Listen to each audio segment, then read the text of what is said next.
नमस्कार दोस्तों, शाम के 7 बज चुके हैं और यूपी तक पर वक्त है मुद्दे की बात का। वैसे तो अगले 7-8 महीने तक मुद्दे की बात जब भी करेंगे तो सबसे बड़ा मुद्दा तो 2024 का लोकसभा चुनाव ही है। हम ये बात लगातार कह भी रहे हैं और उस लोकसभा चुनाव को लेकर होने वाली चर्चाओं में भी सबसे महत्वपूर्ण है उत्तर प्रदेश की वो 80 सीटें जो ये तय करेंगी कि क्या केंद्र की सरकार में वापस बीजेपी की वापसी उसी धमक के साथ होगी या फिर विपक्षी एकता की जो कोशिशें हो रही हैं वो कोई रंग दिखाएंगी और बीजेपी के सामने कड़ी चुनौती पेश करेंगी। हाल ही में यूपी तक से बातचीत में उत्तर प्रदेश में समाजवादी पार्टी सुप्रीमो अखिलेश यादव ने एक अहम बात कही। उनसे जब हमने उत्तर प्रदेश में विपक्षी एकता यानी कांग्रेस और मायावती भी क्या अखिलेश यादव की टीम में शामिल होंगे इसको लेकर सवाल पूछा तो उनका सीधा जवाब था कि 23 जून को पटना में जो विपक्षी पार्टियों की बैठक हो रही है वहां पर चीजें तय होंगी। उन्होंने बहुत ही घुमा फिरा कर जवाब दिया। ना तो उन्होंने अपनी तरफ से बहुत आमंत्रण निमंत्रण दिया कांग्रेस और मायावती को और ना ही उन्होंने ये कहा कि उनके दरवाजे बंद हैं। उन्होंने अपने तमाम विकल्प खुले रखे और ये कहा कि 23 जून की बैठक में फैसला होगा। 23 जून हम अपने दर्शकों को बता दें कि 23 जून को पटना में बिहार के मुख्यमंत्री नीतीश कुमार ने दर्जन भर से ज्यादा विपक्षी पार्टियों की एक बैठक बुलाई है जिसमें वो 2024 के लिए बीजेपी के खिलाफ एक साझा विपक्ष का खाका तैयार करने की कोशिश करेंगे। अब ऐसे में सवाल उठता है कि क्या उत्तर प्रदेश में भी एक खाका तैयार हो सकता है? क्या अखिलेश यादव के साथ कांग्रेस पार्टी और मायावती हाथ मिलाएंगे या फिर दोनों में से कोई एक? खास तौर पर कांग्रेस पार्टी को लेकर बहुत सी चर्चाएं हैं।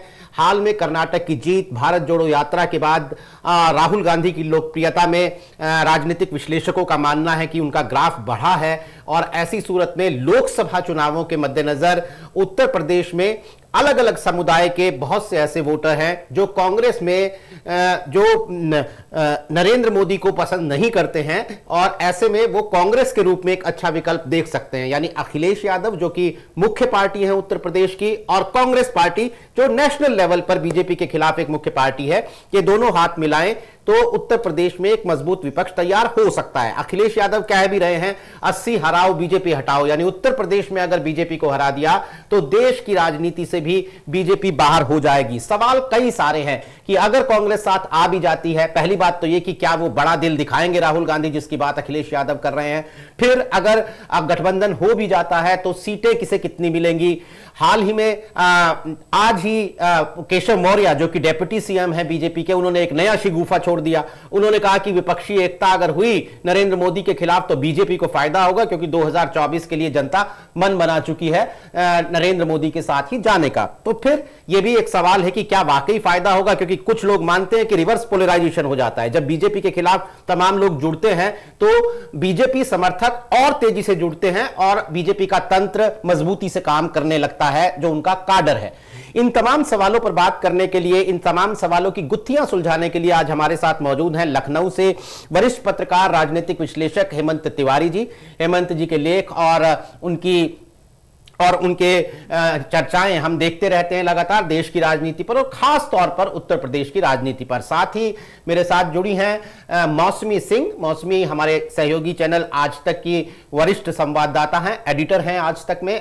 देश की तमाम घटनाओं में आप मौसमी को कवर करते हुए देखते हैं, टीवी का और डिजिटल का जाना माना चेहरा और कांग्रेस पार्टी को खास तौर से पिछले कई सालों से कवर कर रही है मौसमी। तो मौसमी से हम समझने की कोशिश करेंगे कांग्रेस पार्टी का और राहुल गांधी का नजरिया। पहला सवाल हेमंत जी आपसे है कि 23 जून की बैठक का हवाला तो बार बार दे रहे हैं अखिलेश यादव, लेकिन क्या आपको लगता है कि वो कॉमन ग्राउंड, वो एक साझा जमीन खोज पाएंगे 23 जून को राहुल गांधी और अखिलेश यादव, जिसके बल पर, जिस जमीन पर वो बीजेपी के खिलाफ 2024 का तंबू गाड़ने की योजना बना रहे हैं? देखिए नीरज, तंबू या शामियाना जो लखनऊ में लगेगा वही सीधे सीधे दिल्ली के परिणामों को परिलक्षित करेगा। ये स्पष्ट है, अलग अलग मुहावरों और अलग तरीकों से कहा जा सकता है, लेकिन भारतीय जनता पार्टी की जो मौजूदा दशा है उसमें उत्तर प्रदेश एक बहुत बड़ा कारक है, यह स्थापित सत्य है। इसलिए ज्यादा फोकस भारतीय जनता पार्टी ने भी उत्तर प्रदेश में किया हुआ है। आप देखिए दूसरे राज्यों के मुकाबले उत्तर प्रदेश में पिछले 3 महीने से भारतीय जनता पार्टी लगातार अपने वर्कर्स से, पब्लिक से सीधे जुड़ने के यत्न कर रही है। और इधर 1 हफ्ते 10 दिन से तो बहुत ज्यादा इन्होंने बड़ा डेंस अपना जनसंपर्क अभियान शुरू कर दिया है। उनको पता है कि यूपी में घटे, यूपी में कम हुए तो पूरे देश में मुश्किल हो जाएगी। यानी नरेंद्र मोदी की लगातार तीसरी ताजपोशी का एक बहुत बड़ा केंद्र उत्तर प्रदेश है, और हिसाब से तैयारी कर रहे हैं। तैयारी उत्तर प्रदेश में दूसरे दल भी कर रहे हैं, लेकिन अगर तैयारियों की तुलना करें तो बहुत बड़ा फर्क है, 80 और 20 का फर्क है। तैयारियों के इतर परिस्थितियों में ध्यान दिया जाए। इस देश में बहुत बार कितने अलग अलग alliances, pre poll alliances, post पोल अलायंसेस से सरकारें बनी हैं, और गैर कांग्रेसी सरकारें बनी हैं, कांग्रेस की सरकार बनी है। लेकिन जो गठबंधन का एक तरीका और फार्मूला अतीत में देखा गया है राष्ट्रीय स्तर पर, वो वस्तुतः उत्तर प्रदेश में 100% उस तरीके से नहीं बनता। उत्तर प्रदेश की स्थितियां पूरे देश की स्थितियों से थोड़ी अलग किस्म की हैं। यहाँ अपोजिशन और भारतीय जनता पार्टी के बीच में बहुत लंबा गैप है, बहुत लंबा गैप है। चाहे आप पार्लियामेंट्री इलेक्शन के परिणामों पर ध्यान दें, या फिर जो असेंबली के ताजा इलेक्शन हम लोगों ने 2022 में देखे, या फिर 2017 में देखे।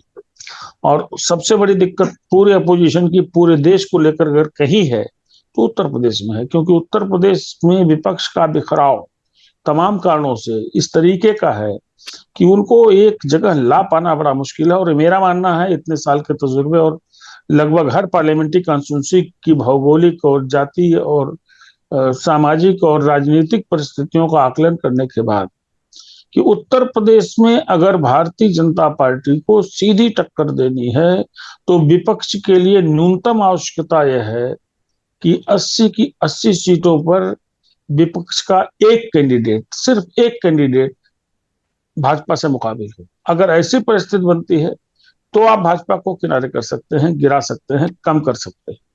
अगर ऐसी स्थिति नहीं बनती है तो भारतीय जनता पार्टी के जो अतीत के परिणाम रहे हैं 2014 और 2019, उस पर बहुत ज्यादा डेंट नहीं लगेगा, जो भी दशाएं हैं। और उत्तर प्रदेश के परिप्रेक्ष्य में मेरा यह भी मानना है, जो मैं इधर देख रहा हूं काफी दिनों से, कि उत्तर प्रदेश में अपोजिशन की एक बड़ी किरदार मायावती, जिन्होंने अपनी खराब होती दशा को देख करके वो पश्चिम से सूरज उगा दिया था। यानी एक ऐसा अलायंस किया था जिसके बारे में उत्तर प्रदेश में 1% आदमी भी सोच नहीं सकता था कि बसपा सपा के साथ जाएगी। 2019 में हुआ, बसपा को भले थोड़ा फायदा हुआ, 0 से 10 पे आ गए, लेकिन जिस बड़े परिणाम की प्रत्याशा अखिलेश यादव और अपोजिशन की थी उनको नहीं मिली। ऐसी सूरत में और जो मायावती का नजरिया इधर हम देख रहे हैं, किस तरीके से कैंडिडेट फील करती हैं, क्या उनकी स्ट्रेटजी रहती है, तैयारी के नाम पे क्या होता है।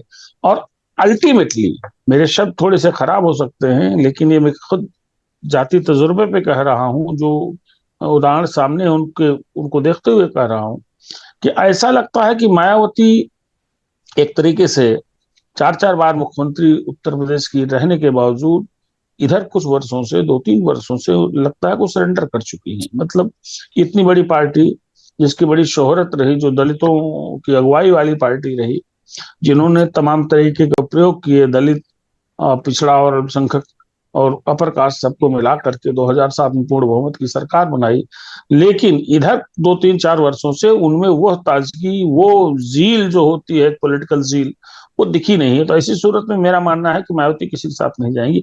अगर कोई अलायंस उन्होंने बनाना चाहा और उनकी समझ में आया तो एक अलायंस बन सकता है कि वो AIMIM को साथ ले लें, या इस तरह कोई बात कर लें। न तो वो कांग्रेस के साथ कोई समझौता करने जा रही हैं, अखिलेश यादव सब दोबारा समझौता संभव नहीं, इतनी तलखियां आ चुकी हैं। और तलखियों के अलावा जो एक्सपेरिमेंट उन्होंने किया, उस एक्सपेरिमेंट का एक बड़ा जो बिगेस्ट फेलियर रहा कि वोटों का ट्रांसफर न हो पाना, जो एक दूसरे की पर जो मतलब अदावती तेवर रहे हैं जमीन स्तर पर, वो बहुत ज्यादा साफ हुए नहीं हैं। तो वोटों का ट्रांसफर तो सबसे बड़ा किरदार अगर मायावती किनारे हो लेती हैं, उसके बाद और अपोजिशन बचता कौन है। कांग्रेस के बारे में एक बात जरूर बता दूं, पिछले डिबेट में मैंने जिक्र किया था कि कांग्रेस ने एक थोड़ा सा, मैं देख रहा हूं कांग्रेस के प्रति अल्पसंख्यकों में इधर झुकाव बड़ा ज्यादा है, उनकी दिलचस्पी बहुत ज्यादा है। और अगर जो फार्मूला मैं बता रहा हूं कि अगर किसी सूरत में भाजपा एक के सामने अपोजिशन एक की परिस्थिति आती है, तब ये अल्पसंख्यक वोट बड़ा मैटर करेंगे और बाकी वर्ग के भी वोट मैटर करेंगे। लेकिन अगर ये स्थिति नहीं आती है तो अल्पसंख्यक मतों में भी बिखराव होगा। 2022 में तो उतना नहीं हो पाया था, बल्कि यूं कहें नहीं हो पाया था ज्यादा, लेकिन वो भी बिखराव होगा। तो जो जो एक फार्मूला लेके अखिलेश चल रहे हैं, पीडीए, पिछड़ा, दलित और अल्पसंख्यक। सर इस पे बात करेंगे, ये अगले सवाल में इस पर हम थोड़ा तफसीली जवाब आपसे चाहेंगे। मौसमी, अखिलेश यादव का ये कहना है कि बड़ी पार्टियों को उन राज्यों में जहां रीजनल पार्टीज डोमिनेट करती हैं वहां पर बड़ा दिल दिखाना चाहिए। तो क्या कांग्रेस पार्टी वो बड़ा दिल दिखाएगी? वो बड़ा दिल दिखाएगी तो उसकी क्या डेफिनेशन हो सकती है? कितने समझौता करेगी कांग्रेस पार्टी सीट शेयरिंग की जब भी बात आएगी? देखिए नीरज, जो आप बात कह रहे हैं कि अखिलेश यादव कह रहे हैं, यही बात ममता बनर्जी भी कह रही हैं। और याद होगा आपको कि कर्नाटक की जीत जब हुई थी, उसके बाद ममता बनर्जी ने कहा था कि कांग्रेस चाहती है अगर बाकी दल साथ आए तो उनको बाकी दलों को अकोमोडेट करना चाहिए जहां पे वो मजबूत है। तो इस तरह की बात क्षेत्रीय शतरफ सारे यही बात शायद दोहराएंगे विपक्ष की बैठक में। पर मुझे लगता है कि समाजवादी पार्टी और कांग्रेस के बीच में तल्खियां बढ़ी हैं पिछले चुनाव के बाद से। और कहीं ना कहीं समाजवादी पार्टी को लगता है कि कांग्रेस उसके लिए कुछ लाती नहीं है। और मतलब कि पिछले चुनाव में अगर आप देखें तो जब यूपी के लड़के साथ आए थे पिछले विधानसभा चुनाव में, और जिस तरह से बिल्कुल मुंह की खानी पड़ी थी, तो कहीं ना कहीं ये पिछले के पिछले विधानसभा चुनाव में तो कहीं ना कहीं समाजवादी पार्टी को लगता है कि कांग्रेस के तेवर ज्यादा है, ऐंठन ज्यादा है, और कि वो बिग ब्रदर है इस अलायंस में। जबकि यूपी में परिस्थिति अलग है। तो यूपी की जिस तरह से हेमंत जी भी कह रहे थे कि अगर दिल्ली में काबिज होना है तो उसका रास्ता ये तो तय है कि लखनऊ से गुजरेगा।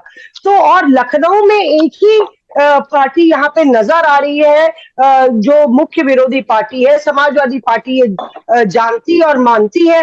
तो उसको ये लगता है कि एज वो बिग ब्रदर है अलायंस में।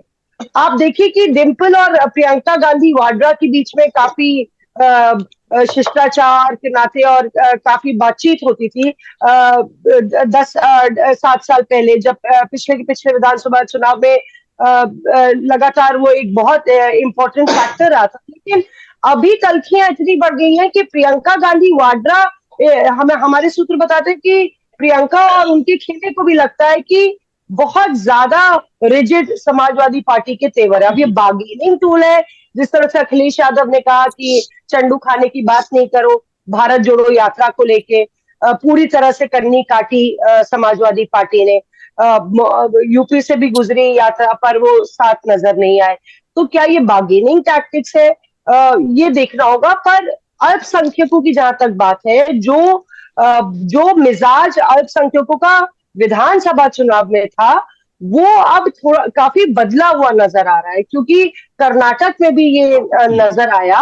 और जो भारत जोड़ो यात्रा है, काफी हद तक उसने ये काम किया। जहां जहां भारत जोड़ो यात्रा गुजरी वहां पे ना सिर्फ अल्पसंख्यकों का बल्कि जो काफी बीजेपी के स्ट्रॉन्ग होल्ड थे, वहां पे बीजेपी वोटरों ने भी कांग्रेस को वोट किया। तो ये कर्नाटक की मैं बात करी। तो अगर यूपी में, हालांकि परिस्थिति, क्योंकि यूपी का फॉर्मूला अलग है, यूपी में परिस्थिति बदलती है, पर अल्पसंख्यक अगर छोटी सरकार और बड़ी सरकार में डिफरेंशिएट करते हैं, विधानसभा चुनाव और लोकसभा चुनाव में डिफरेंशिएट करते हैं, और जिस तरह स्ट्रैटेजिकली उन्होंने कर्नाटक में वोट किया, तो ये एक काफी डिसाइडिंग फैक्टर हो जाएगा। अखिलेश यादव को भी ये कंसिडर करना पड़ेगा कि लोकसभा चुनाव में अगर अल्पसंख्यकों का रुख जो है कांग्रेस की तरफ होता है या उनकी तरफ दबाव आता है, तो एक यूनाइटेड फ्रंट अगर यूपी में नजर आता है तो शायद सपा के लिए भी और कांग्रेस के लिए भी एक फॉर्मिडेबल फ्रंट बन सकता है। लेकिन अगर इसी तरह से बिखराव रहा, और यही वजह है कि फीलर्स बसपा को भेजे जा रहे हैं कांग्रेस की तरफ से, क्योंकि अगर अखिलेश यादव बार्गेन करना चाह रहे हैं और लगातार उनकी जिस तरह से बयानबाजी हो रही है, तो फीलर्स बसपा को भी भेजे जा रहे हैं, पर वहां पे चांसेस बहुत कम नजर आ रही है। जिस तरह से बसपा का रुख और मायावती का रुख अभी हाल ही के ऑर्डिनेंस में भी नजर आया और उन्होंने समर्थन किया ऑर्डिनेंस का, तो पार्लियामेंट में भी, संसद में भी बसपा की स्ट्रैटेजी बिल्कुल अलग नजर आती है। और यही वजह है कि निमंत्रण भी उनको नहीं दिया गया है विपक्ष की इस बड़ी बड़ी मेगा बैठक का। तो और अखिलेश यादव शामिल होंगे तो मुझे लगता है वो आइस ब्रेकर होगा और उसके बाद आगे बात बढ़ेगी और शायद बनेगी। जी मौसमी, हेमंत जी मैं आपके पास आता हूं। जैसा कि मौसमी जी ने भी बताया कि विपक्ष का एक संयुक्त कैंडिडेट होना चाहिए बीजेपी के सामने, और विपक्षी एकता की बात हम लोग कर रहे हैं, उसके नफा नुकसान को समझने की कोशिश कर रहे हैं। तो जब 2014 और 2019 के आंकड़ों पर हम नजर डालते हैं कि लोकसभा के में वोटिंग का पैटर्न कैसा रहा, तो 19 में भाजपा ने जो अपना वोट शेयर था अपने गठबंधन के बदौलत करीब 49% कर लिया उत्तर प्रदेश में। ऐसी स्थिति में कि अभी तक विपक्ष, हालांकि 23 तारीख को महत्वपूर्ण मीटिंग है और उससे क्या निकल कर आएगा अभी ये देखने की बात रहेगी, लेकिन जो अभी की बात है कि मौसमी भी बता रही है कि अखिलेश और कांग्रेस के बीच में एक तल्खी का वातावरण है जो लंबे अरसे से दोनों पार्टियों के बीच में चला आ रहा है। तो कोई चमत्कार टाइप का हो जाएगा तो 23 तारीख की बैठक में तो वो अलग मसला होगा, लेकिन अभी कुछ ऐसा होता नजर नहीं आ रहा है। लेकिन अगर हम एक बार के लिए मान भी लें कि संयुक्त विपक्ष उतरेगा, लेकिन उस भाजपा को कैसे हराएगा जो अपना वोट शेयर यूपी में 49% तक लेकर जाती है अपने, भले ही उसके गठबंधन के साथी हैं, एनडीए में और भी अपना दल है, और अब तो लग रहा है कि राजभर भी एनडीए का हिस्सा बन सकते हैं जैसे राजनीतिक परिस्थिति उत्तर प्रदेश में बदल रही है। तो क्या चमत्कार करेगा वो संयुक्त विपक्ष का कैंडिडेट कि भाजपा का वोट शेयर 49 से घटकर नीचे आएगा और वो जीत की स्थिति में पहुंच पाएगा? इस तरह का कोई आपको बदलती हुई परिस्थिति नजर आ रही है उत्तर प्रदेश में? देखिए अमीश, मैंने शुरू में ही कहा कि उत्तर प्रदेश के हालात थोड़े अलग हैं। अलग इस दृष्टि से मैं कहता हूं कि भारतीय जनता पार्टी ऐसे ही सोमो पहलवान थोड़ी बन गई। भारतीय जनता पार्टी ने बहुत साइंटिफिकली अपनी तैयारियां की हैं। आप किसी भी इलेक्शन पर देखिए 2014 के बाद, यानी नए मिजाज की जो भाजपा है उसमें हमने लगातार ये देखा है कि बहुत साइंटिफिक मैनेजमेंट उनका होता है। उनको मालूम है कि उनके वीक लिंक्स कहाँ है, एक एक कॉन्स्टिट्यूंसी में काम हो रहा है, अपोजिशन कहाँ है, अपोजिशन ट्विटर पे है, अपोजिशन सोशल मीडिया में है, अपोजिशन बयानों में है। ये प्रशिक्षण शिविर एक आयोजित कर लेने से तैयारी नहीं शुरू होती है।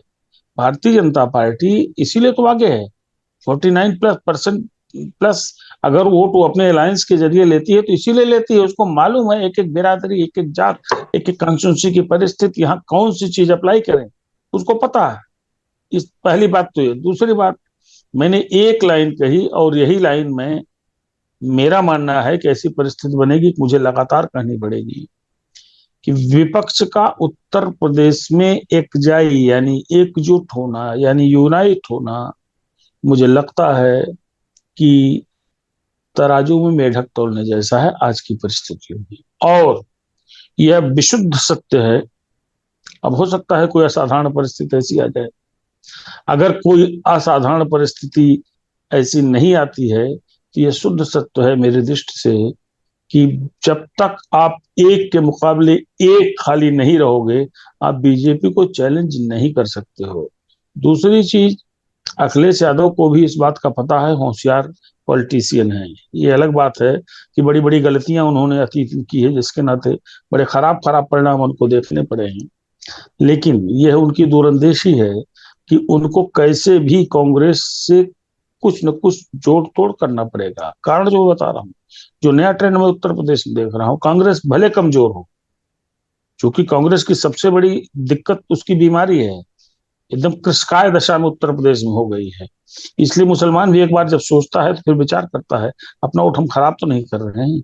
वरना आज की तिथि में जो मैं देख पा रहा हूं, आजमगढ़ से लेकर के सहारनपुर और अलीगढ़ से लेकर के मुरादाबाद तक कि मुस्लिमों ने कांग्रेस की ओर दोबारा देखना शुरू कर दिया है। तो ऐसा नहीं कि अखिलेश यादव की स्थिति का भार नहीं उनको पता है, तो कुछ न कुछ बात तो यहाँ बनेगी। लेकिन फिर मेरा ये भी मानना है, और जो मैं देख पा रहा हूँ, कि बहन जी ऐसे किसी अलायंस का हिस्सा नहीं बनेगी। इसको नोट कर लीजिएगा। 2-3-4 बार मैं आपकी प्लेटफॉर्म पर बोल चुका हूं कि आप एक नोट कर लीजिए कागज में पर्चा बना करके कि बहन जी ऐसे किसी अलायंस का हिस्सा नहीं बनेगी, चाहे उनकी जो भी मजबूरी हो। फिर इस परिप्रेक्ष्य में आपको याद दिला दूं, 2022 के असेंबली इलेक्शन के पहले मैंने बार बार कहा, बहुत बार कहा, मौसमी जी के भी चैनल पे कहा, आपके भी प्लेटफॉर्म पे कहा कि श्रीमान जी आप तीसरे और 5वें चरण के बीच में जो कैंडिडेट्स फील्ड किए हैं मायावती, उन पे निगाह रखिएगा। ये अल्टीमेटली भारतीय जनता पार्टी के लिए इतने बड़े मददगार बनेंगे कि भारतीय जनता पार्टी की नैया झमाझम पार हो जाएगी। और वही हुआ। 38 से 41 सीटें ऐसी थी जहां ऐसे कैंडिडेट फील्ड किए गए बसपा के द्वारा जिन्होंने सीधे सीधे अखिलेश को हराया, और भारतीय जनता पार्टी उनमें से अधिकांश सीटों पर जीती। तो मैं क्यों कह रहा हूं कि किसी न किसी तरीके, चाहे जो भी दबाव हो, परेशानी हो, दिक्कत हो, सेहत की प्रॉब्लम हो, लेकिन बहन जी थोड़ा सा आत्मसमर्पण वाली स्थिति में है। ऐसा इल्जाम अपोजिशन वाले लगा सकते हैं, कोई लगा सकता है, लेकिन मैं ऐसा तमाम परिस्थितियों को जो मैंने देखा उस दृष्टिकोण, तो ऐसी सूरत में आप कैसे सोच सकते हो, जो हम बात कर रहे हैं अपोजिशन के यूनाइट होने की, हम कोई सलाह नहीं दे रहे हैं, लेकिन हम तो खाली परिस्थितियों पर चर्चा कर सकते हैं।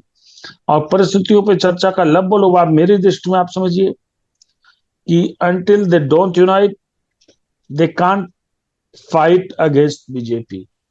भाजपा आज उस परिस्थिति में खड़ी है। और सुने, पिछली बार का इक्वेशन अलग था 2019 का।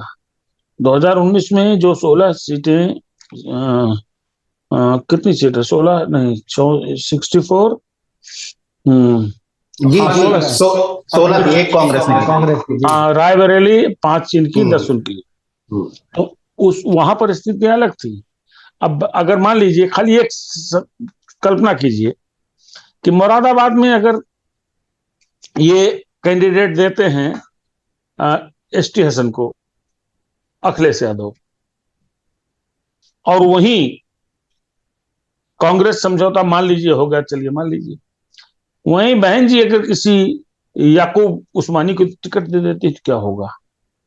2022 और 2019 छोड़िए, अभी तो आप लोगों ने स्थानीय निकाय के चुनाव देखे हैं, जहां बहन जी ने 11 मुस्लिम कैंडिडेट दिए थे। 11 मुस्लिम कैंडिडेट, वो जानती हैं कि हम ऐसा कोई ताजगी नहीं पैदा कर सकते मुसलमानों में कि फिर हमारे जांचें कि हम भाजपा परस्त हैं कि नहीं है, उनको पता है। उसके बाद 11 कैंडिडेट उन्होंने दिए। 11 कैंडिडेट देने के परिणाम क्या है, ये भी आप लोगों ने देखा। तो ऐसी सूरत में मुझे नहीं लगता है कि अपोजिशन यूनाइट हो पाएगा। वैसे भी पटना की रैली का कोई हिस्सा मायावती है नहीं। मायावती के बगैर, ध्यान रखिएगा, मायावती को कितने कम वोट मिले तो जो गैर जाटो दलित हैं उनको थोड़ा छोड़ दीजिए, तो जाटुओं को वोट तुमको मिलते हैं, कुछ फीसद वोट कैंडिडेट्स के मिलते हैं, 12-13% गिरी दशा में जाएंगी। तो आप जो इक्वेशन बता रहे थे 49+%, अगर 11-12% गया 100 में से, तो हम कह रहे 15 गया, तो 85 की लड़ाई में अपोजिशन रहेगा। ऐसी सूरत में ये आंकड़े भी बहुत सुदृढ़ नहीं बनते। फाइनली मेरा ये कहना है कि अपोजिशन का यूनाइट होना उत्तर प्रदेश में बड़ा मुश्किल है, क्योंकि 1, 2, 3 Samajwadi party, Bahujan Samaj party, Congress party, Congress सेहतयाब है नहीं, बाकी दोनों बड़ी पार्टियां अपोजिशन की, अब कोई चांस 2019 जैसा नहीं बनता है। हालांकि 2019 में जो हुआ था बहुत सुखद नहीं था, लेकिन भारतीय जनता पार्टी को चुनौती जरूर मिली थी। जी मौसमी, मैं आपके पास आता हूं। जैसा हेमंत तिवारी जी कह रहे हैं कि अपोजिशन यूनिटी की, लेकिन बसपा ही साथ आते नजर नहीं आ रही है। लेकिन जरा हम लोग फ्लैशबैक में चले, जैसा 2019 का महागठबंधन बना था, उससे ठीक पहले कर्नाटक से एक विपक्ष की तस्वीर उभरी थी जब ये कहा गया कि सोनिया गांधी ने खुद फोन किया मायावती को और मायावती उस मंच का हिस्सा बनी और वो बड़ी आइकॉनिक तस्वीर बनी। यहाँ तक चर्चा शुरू हो गया कि मायावती को विपक्ष प्रधानमंत्री का उम्मीदवार बना देगा अपना और 2019 का चुनाव लड़ जाएगा। वो तो नहीं हुआ, लेकिन यूपी में एक महागठबंधन जरूर हो गया। आज मायावती का एक ट्वीट आया है जिसमें मायावती ये कह रही हैं कि बदलती हुई राजनीतिक परिस्थिति के मद्देनजर वो कल लखनऊ में एक बैठक कर रही हैं। और आपने भी अपने पिछले वक्तव्य में ये बात कही, इशारा किया कि कांग्रेस की तरफ से कुछ न कुछ इशारा बसपा को जा रहा है। आपको क्या लगता है कि अगर लास्ट मोमेंट तक इस बात को स्ट्रेच करे विपक्षी कांग्रेस, तो क्या मायावती इस गठबंधन में आ सकती हैं जो कि 23 तारीख को बैठक होगा? हो सकता है 23 की बैठक का वो हिस्सा ना हो, लेकिन बाद में क्या ऐसा कोई चैनल चल रहा है जिसमें मायावती को अप्रोच किया जा रहा हो, या कहीं आप ऐसी भी कोई तस्वीर देख रही हैं कि अखिलेश ही माइनस हो जाए और एक नए तरह का गठबंधन उत्तर प्रदेश में आकार ले ले अगर अखिलेश और कांग्रेस के रिश्ते ज्यादा खराब है तो? जी देखिए, आपने बहुत सटीक तस्वीर पेश की जो कि कर्नाटक के चुनावी नतीजों के बाद थी, जहां पे जेडीएस के कुमारस्वामी थे और मैं वहां पे मौजूद थी। मैंने देखा जो इक्वेशन मायावती का सोनिया गांधी के साथ था, मुस्कुरा रहे थे। सोनिया गांधी के बगल में मायावती खड़ी थी, राहुल गांधी को भी साथ ला रही थी और अखिलेश यादव भी थे। पर मायावती उस वक्त उस तस्वीर में, पिक्चर में, मुझे याद है मैं सामने ही खड़ी थी, सेंटर स्टेज में सोनिया गांधी के साथ नजर आई थी।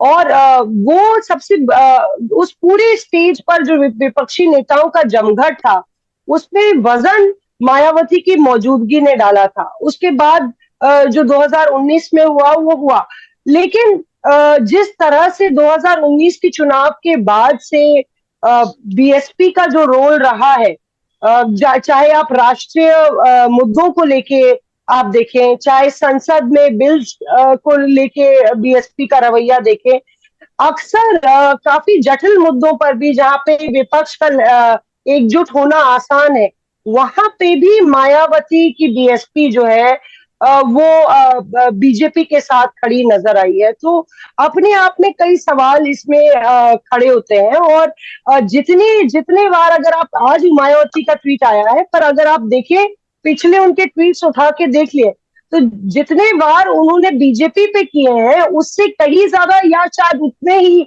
तीखे प्रहार उन्होंने कांग्रेस पे किया है।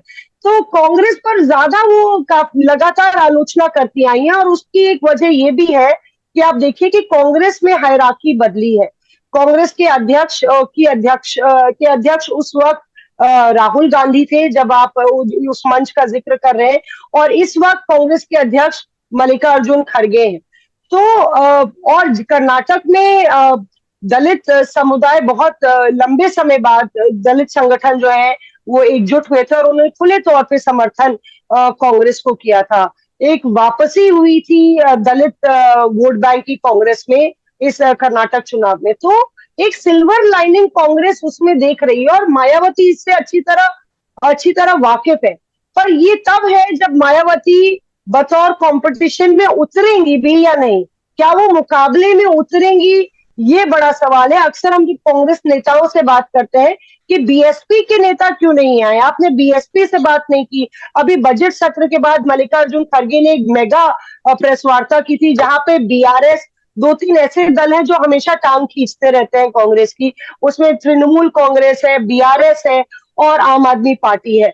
तो हमने कहा कि सपा के भी चले आए राम गोपाल यादव, आप बीएसपी से बात क्यों नहीं करते? तो किससे बात करें, ये लगातार कांग्रेस के नेता कहते हैं। तो एक संवाद विहीन जो स्थिति बनी हुई है कांग्रेस और बीएसपी के बीच में, शायद उसमें कुछ कोशिश हो रही है, क्योंकि अब खड़गे फ्रंट फुट पर बैटिंग करते हुए कांग्रेस के लिए नजर आ रहे हैं। कई नेता उनसे मिलने उनके आवास पर भी आए, विपक्ष के नीतीश कुमार और तेजस्वी यादव। फीलर्स अखिलेश यादव को भी भेजे गए हैं। यही वजह है कि बिना मुलाकात के आप देखिए कि अखिलेश यादव मौजूद हो रहे हैं और नीतीश कुमार लगातार कांग्रेस की तरफ से पैरवी कर रहे हैं। हमने तो ये भी सुना था कि शिमला का प्रपोजल कांग्रेस ने रखा था कि शिमला में कर लीजिए ये बैठक, क्योंकि पटना में हो रही है, गर्मी ज्यादा हो रही है। पर तमाम विपक्षी दलों ने हाथ खड़े कर दिए कि हम पटना आ सकते हैं पर शिमला नहीं, जहां कांग्रेस की सरकार है। तो ये एक आइस ब्रेकर होने वाला है, पर इसमें बीएसपी की मौजूदगी नहीं है। पर बैक चैनल टॉक्स, क्योंकि अभी समय है और लगातार ये बैठकों का सिलसिला और जारी रहेगा। इस बारी पहली बैठक में मुझे बताया गया कि ज्यादा कुछ हासिल नहीं होने वाला है। एक तो ईडी और तमाम जांच एजेंसियों का डर है, दूसरा कि तीसरी बार प्रधानमंत्री नरेंद्र मोदी की बतौर पीएम वापसी ना हो जाए, उसका डर है, क्योंकि अब ये सर्वाइवल का मामला है। यहाँ पे अगर अखिलेश यादव की पार्टी भी ट्विटर की पार्टी बनकर रह गई है, तो आप अंदाजा लगा लीजिए कि बीजेपी का कॉन्फिडेंस कहां से आ रहा है। बीजेपी को मालूम है कि उसका गढ़ उत्तर प्रदेश योगी और मोदी की जोड़ी के साथ सुरक्षित है। उनको वहां से जितनी सीटें मिलेंगी, वो जहां अगर मध्य प्रदेश में कुछ कम होती है, छत्तीसगढ़ में कम होती है, राजस्थान में कम होती है, या बिहार में बीजेपी 20 से नीचे जाती है, तो 20 या 25 आती है, जो कि अंदाजा लगाया जा रहा है विपक्ष द्वारा, जेडी और आरजेडी द्वारा। तो भरपाई यूपी करेगा और यूपी में अच्छा नंबर आएंगे तो इतना डैमेज नहीं होगा। और वो किला बीजेपी ने बहुत अच्छी तरह से सुरक्षित किया हुआ है। एक की अपना गढ़ मजबूत किया, दूसरा की विपक्ष के गढ़ को, विपक्ष की ताकत को एक साथ कैसे नहीं होने देना है, उस पर लगातार बीजेपी काम कर रही है। और शायद बीएसपी को भी जांच एजेंसियों का डर ही सता रहा है कि यहाँ पे आप देखिए कि कई मुद्दों पर बिल्कुल म्यूट मोड पे बीएसपी नजर आती है। तो मुझे नहीं लगता कि अभी इंस्टेंटली कुछ इंस्टेंट कॉफी की तरह होने वाला है। इसमें काफी कवायद होगी, पर मायावती है और भविष्य में क्या उनका क्या रुख रहता है। लेकिन इस वक्त कांग्रेस के लिए एक दूर की कौड़ी नजर आ रहा है कि बीएसपी उनके साथ कहीं खड़ी नजर। बिल्कुल, काफी महत्वपूर्ण बात कही मौसमी ने। अब उस बात पर आते हैं, कह रहे थे और मैंने कहा था कि हम इस पर तफसीली जवाब लेंगे। अखिलेश यादव ने एनडीए के मुकाबले में एक पीडीए फार्मूले की बात की है। पीडीए से उनका मतलब है पिछड़े, दलित और अल्पसंख्यक। पिछड़ों में यादव वोट उन्हें मिलता है, ओबीसी में। तो क्या अखिलेश यादव ये समझ गए हैं विधानसभा चुनाव में वो अपना वोट परसेंटेज 32%, अकेले अपनी पार्टी का 32% तक बढ़ा कर ले गए थे। बीजेपी का 42% था जो साल भर पहले चुनाव हुए थे। तो क्या अखिलेश यादव ये समझ गए हैं कि अब सिर्फ यादव वोट और अल्पसंख्यक यानी मुस्लिम वोट के सहारे वो बीजेपी को टक्कर नहीं दे पाएंगे? उन्हें वो गैर यादव ओबीसी वोट भी बीजेपी से खींचना होगा जो बीजेपी की तरफ जा चुका है, और उन्हें वो दलित वोट भी बीजेपी से खींचना होगा, गैर जाटव दलित वोट जो मायावती से टूटकर बीजेपी के पास जा चुका है। यानी वो सिर्फ अपना वोट परसेंटेज बढ़ाकर बीजेपी को हरा दें ऐसा नहीं है, उन्हें बीजेपी का वोट तोड़ना पड़ेगा। तो अगर वो 3% वहां से तोड़ते हैं, 3% अपना बढ़ाते हैं, तो 6% का बैलेंस हो जाता है। तो क्या ये पीडीए फॉर्मूला अखिलेश यादव की इसी रणनीति का हिस्सा है कि भाई अपना वोट तो मुस्लिम मुझे बिल्कुल 90% से ज्यादा वोट दे रहा है, उससे ज्यादा क्या मिलेगा? यादव मुझे 88-90% वोट दे रहा है, उससे ज्यादा क्या मिलेगा? तो अब तो ये बीजेपी का वोट तोड़ना है जो बीजेपी का परंपरागत वोट एक वक्त पर नहीं था। बिल्कुल सही, आपने दुरुस्त आंकड़े दिए और उनकी सोच भी यही है। लेकिन इसके पहले मैं एक बात बताऊं, अभी मौसमी ने जो अभी बात बोली है उसका आप आखिर का पूरा आधा हिस्सा देख लीजिए, इसको आर्काइव में रखिएगा और 100% ये होने वाला है। मैंने जिन चीजों को थोड़ा सा इशारे में कहा उसको मौसमी ने खोल के रख दिया, और ये यूपी की पॉलिटिक्स की बहुत बड़ी हकीकत है, आप जान लीजिएगा, ये हकीकत है और ऐसा ही होगा इसमें। और यही एक बड़ी वजह मैं बार बार क्यों कहता हूँ, ये जो आत्मसमर्पण और सरेंडर शब्द का मैं इस्तेमाल करता हूँ, कि जब आदमी तलवार की नोक पे होता है तब वो कितना पराक्रमी क्यों न हो, उसकी भाषा बदल जाती है। वही स्थिति है। अब आपने जो प्रश्न किया, देखिए एक चीज ध्यान रखिएगा कि लोगों को मिला क्या है। जो उत्तर प्रदेश में पिछले 1.5 दशक तक क्षेत्रीय सत्ता पर रहे, जिन्होंने 4 बार यहाँ सरकारें बनाई, उनका वोट बैंक आया कहां से? वो तो कांग्रेस से छीना। कांग्रेस के पास बड़ा हिस्सा हुआ करता था, मुसलमान उधर चले गए, दलित इधर बसपा के साथ आ गए, बाकी लोग बंटने लगे। अखिलेश यादव ने जब से सक्रिय राजनीति शुरू की, यानी 2012 में जब उनको पहली बार मुख्यमंत्री के पद पर बैठाया गया, तो 2012 का जो कैंपेन था, तब तक स्वयं अखिलेश यादव किस फार्मूले पे चल रहे थे, और 5 साल सरकार चलाने के बाद भी किस फार्मूले पे चले, जबकि उनको पता था कि भाजपा जैसा सुमो पहलवान आ गया यूपी की पॉलिटिक्स में नई ताजगी और नई तैयारियों के साथ। उसका परिणाम उन्हें 2012 से 17 के बीच सरकार चलाने के दौरान, जब 14 के इलेक्शन हुए, तभी पता लग गया था कि उत्तर प्रदेश में मुख्यमंत्री रहते हुए, सत्ता रहते हुए सिर्फ 5 सीटें वो जीत पाए थे। लेकिन उन्होंने बदलाव क्या किया? कुछ बदलाव नहीं किया, जो उनका पुराना फार्मूला था उसी पर है। 2017 के परिणाम आप देख लीजिए कि 5 साल पूर्ण बहुमत की सरकार चलाने के बाद 2017 में 50 सीट नहीं पहुंच पाए। आप सोचिए, तो जब इतनी चोटें लगी तो अखिलेश यादव ने पिछली बार अपने फार्मूले में बड़ा चेंज किया था। उनको पता था कि मुस्लिम वोट उनको मिलते हैं, इस बार खूब मिलेंगे, अधिकांश मिलेंगे और मिले भी। पिछला बार में उनको पता था कि यादवों के मैक्सिमम वोट 90% तक हमको वोट मिलते हैं, मिलेंगे भी। तो कॉम्बिनेशन क्या बना था? कॉम्बिनेशन यही तो बना था, बाकी कैंडिडेट्स जिस तरीके से देंगे उनके वोट लेंगे। उन्होंने देखा कि जो भारतीय जनता पार्टी का एक बृहत्तर हिंदुत्व का फार्मूला, बृहत्तर हिंदुत्व फार्मूला से मेरा मतलब उसमें अपर कास्ट भी है, उसमें ओबीसी भी है, और प्लस उनके जो काम है, उनकी जो सेंट्रल स्कीम्स है, उनका जो लाभार्थी क्लास है, भाजपा कैलकुलेशन था। उसके जवाब में बृहत्तर हिंदुत्व का जो एक उन्होंने बनाया अम्ब्रेला, उसके जवाब में अखिलेश यादव ने एक बृहत्तर ओबीसी, उनको पता था मुसलमान किनारे रखो साथ रहेगा, उन्होंने ओबीसी की और जातियों को जोड़ने की थोड़ी कोशिश की। और इसी के तहत आपने ध्यान दिया होगा कि स्वामी प्रसाद मौर्य और दारा सिंह चौहान और धर्मपाल सैनी एक साथ सरकार छोड़ गए थे। योजना पहले चल रही थी, उनके दिमाग में एक खाका खींचा था कि हम इसको इसी से मुकाबला दे सकते हैं, और अब उन्होंने उसमें दलित जोड़ दिया। तो दलित वोट के बारे में तो अखिलेश यादव को कोई गलतफहमी है, ये गलतफहमी उनको दिमाग से निकाल देनी चाहिए। हो सकता है उनके दिमाग से बाहर हो, लेकिन सार्वजनिक तौर पर उसको दृष्टिगोचर करने जा रहे हो, कर रहे हो। तो पीडीए में जो डी है, ये डी मान लीजिए कि साइलेंट है, ये कोई फायदा देने वाला नहीं है। बचा क्या बचा? पिछड़ा और अल्पसंख्यक जो उनके पास था। तो इसमें इस फार्मूले में मैं कोई वोट खींचने की, वोट फीसद बढ़ाने की कोई स्ट्रेटजी नहीं देख पा रहा हूं, क्योंकि अभी भी आपने का भी तजुर्बा है, हम भी देख रहे हैं कि दलितों का अधिकांश वोट जो है वो जाता है बहुजन समाज पार्टी को, मुख्यतः वही वोट बचा हुआ है उनके पास। और भारतीय जनता पार्टी ने 2014 के बाद से लगातार, एक तो सबसे पहले ओबीसी का बड़ा, गैर यादव ओबीसी का बहुत बड़ा चंक उनके पास आया नरेंद्र मोदी के चेहरे से। उसके बाद उन्होंने दलितों पे काम तो बहुत पहले से आरएसएस कर रही थी, लेकिन दलितों को लुभाना शुरू किया। बाबा साहब अम्बेडकर से जुड़े बहुत से विषयों पर नरेंद्र मोदी स्वयं सक्रिय रहे।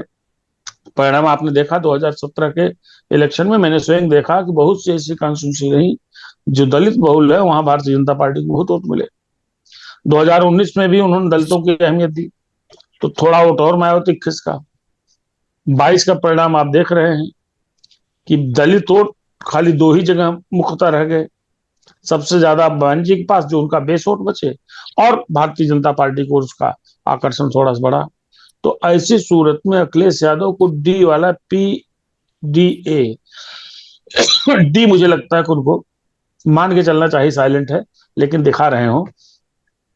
परिस्थितियां कैसी भी बने, एक चीज मैं पुनश्च कह रहा हूं कि अगर 50% वोट पाना है, 49% वोट पाना है, 45+% वोट पाना है, तो अपोजिशन के पास खाली एक फार्मूला है उत्तर प्रदेश में कि सब एक हो जाओ और एक के जवाब में एक कैंडिडेट खड़े करो। भारतीय जनता पार्टी को पसीना आ जाएगा।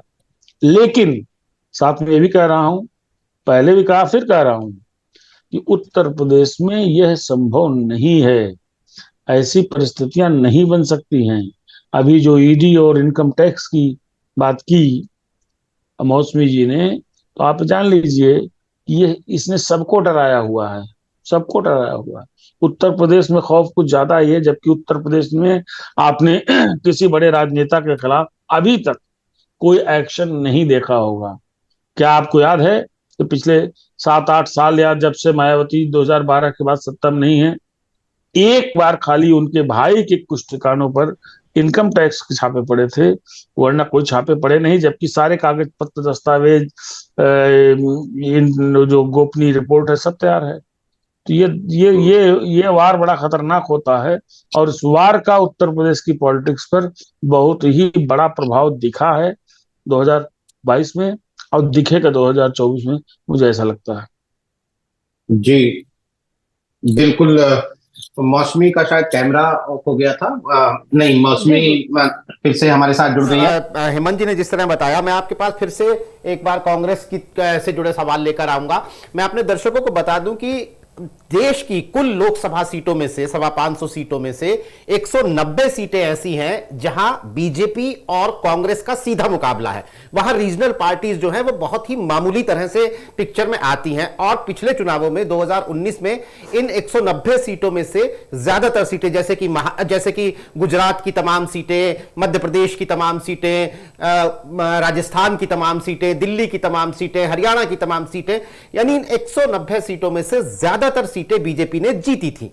कांग्रेस पार्टी को यह लगता है कि यहां वो सीधे मुकाबले में होने की वजह से अपनी बदली रणनीति और बदली छवि में बीजेपी को चुनौती दे सकती है, और यही कांग्रेस पार्टी के एक बड़े कॉन्फिडेंस का एक बेसिक वजह है। उसके बाद कर्नाटक के चुनाव, भारत जोड़ो यात्रा, या फिर आने वाले दिनों में जो मध्य प्रदेश, छत्तीसगढ़, तेलंगाना, राजस्थान के चुनाव होने हैं, उनके नतीजे भी बहुत कुछ डिसाइड करेंगे। मौसमी, मेरा ये मैंने जो भूमिका बांधी है उससे जुड़ा सवाल यह है कि ममता बनर्जी और अरविंद केजरीवाल जैसे नेता एक तरीके से कांग्रेस पार्टी के अंगूठे पर गर्दन रखे हुए हैं। इतनी बड़ी शर्त कि आप हमारे राज्य में चुनाव ही नहीं लड़िए, और अखिलेश यादव जो हैं वो लगातार जो सिग्नल दे रहे हैं कि भाई मिनिमम सीटें, मतलब कितनी सीटें देंगे, 10 से भी कम सीटें देंगे या उससे भी कम सीटें देंगे, किसी को भी कुछ नहीं पता है।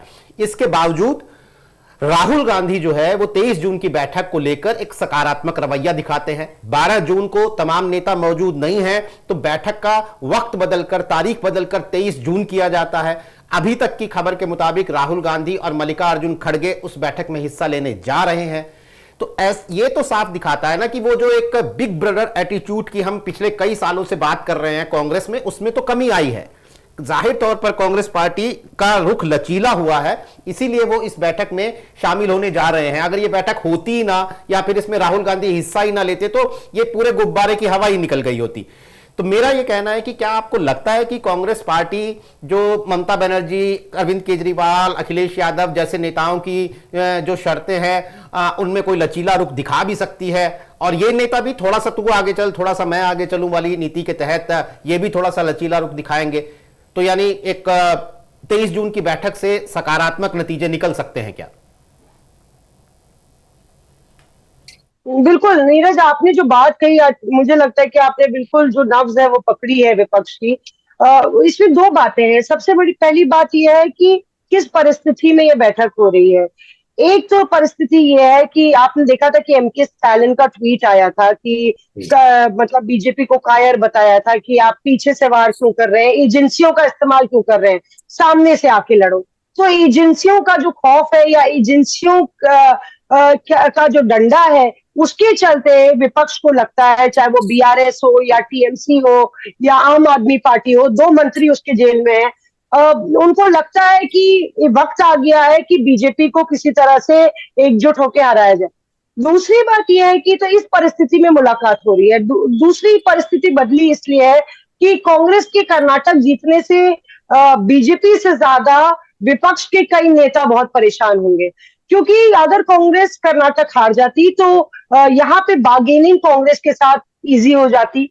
कांग्रेस को जिस तरह से मुख्य विरोधी पार्टी, मुख्य विपक्षी पार्टी लीड रोल में अपना आपको देखना चाह रही थी, उससे पहले आप देखिए कि एचपी असम से लेके ममता बनर्जी के तमाम सांसद से लेके अरविंद केजरीवाल के सौरभ भारद्वाज ये कह रहे थे कि पीएम बीजेपी को हराना है तो आम आदमी पार्टी हरा सकती है, अखिलेश यादव ही पीएम उम्मीदवार हो सकते हैं, ममता बनर्जी को बनाने को तैयार थे। लेकिन ये सब शांत हो गए जैसे ही कर्नाटक की जीत हुई। तो एक दूसरी परिस्थिति ये बदली है। और तीसरी बात ये है कि ये बार्गेनिंग टैक्टिक्स चल रही है कि आप पंजाब नहीं लड़ सकते, आप दिल्ली नहीं लड़ सकते, मतलब कुछ प्लाटर पर लेकर जाना पड़ेगा, टेबल पर कुछ रखना पड़ेगा और अपना कद भी दिखाना पड़ेगा। तो सीधे जो है अगर हम पंजाब और दिल्ली को छोड़ने की बात नहीं करेंगे तो हो सकता है कि कांग्रेस ज्यादा शेयर मांगे। तो मुझे लगता है कि और कांग्रेस के साथ भी यही है, हर एक दल अपनी पोस्चरिंग कर रहा है, बार्गेनिंग टैक्टिक्स चल रही है।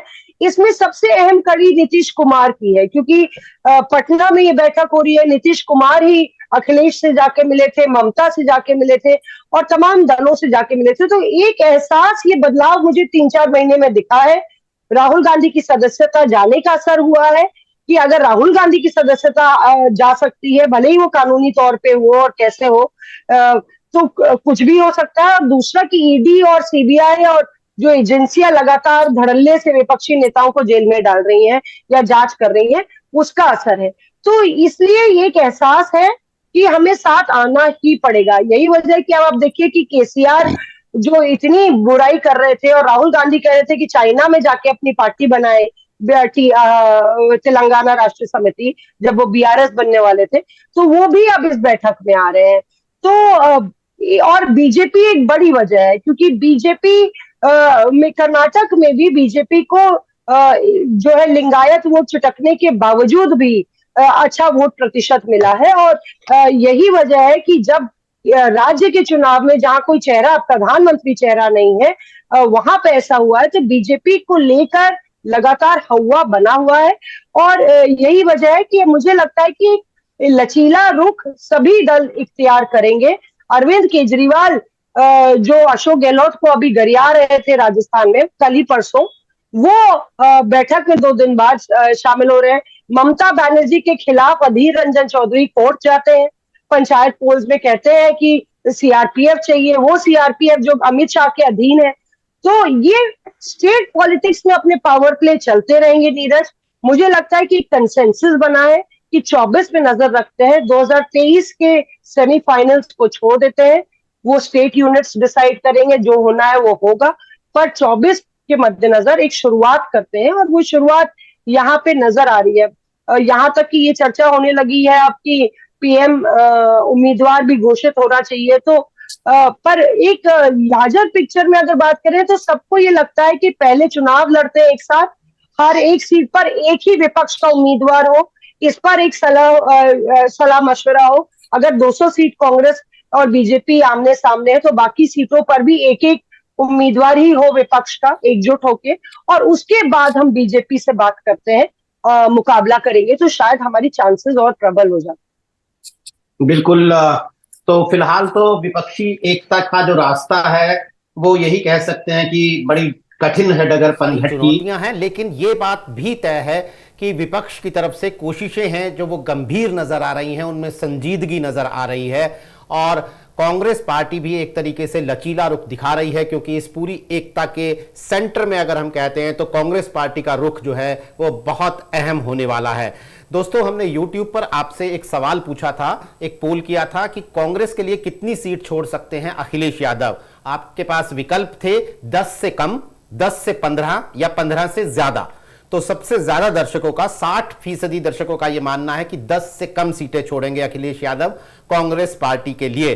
तो खैर, आपने अपनी राय दी, इसके लिए शुक्रिया। लेकिन अभी ये तमाम चीजें जो हैं वो तय होनी बाकी हैं। शायद 23 जून की बैठक में भी सीट शेयरिंग पे शायद ही बात हो, उसके लिए आगे बातचीत होगी।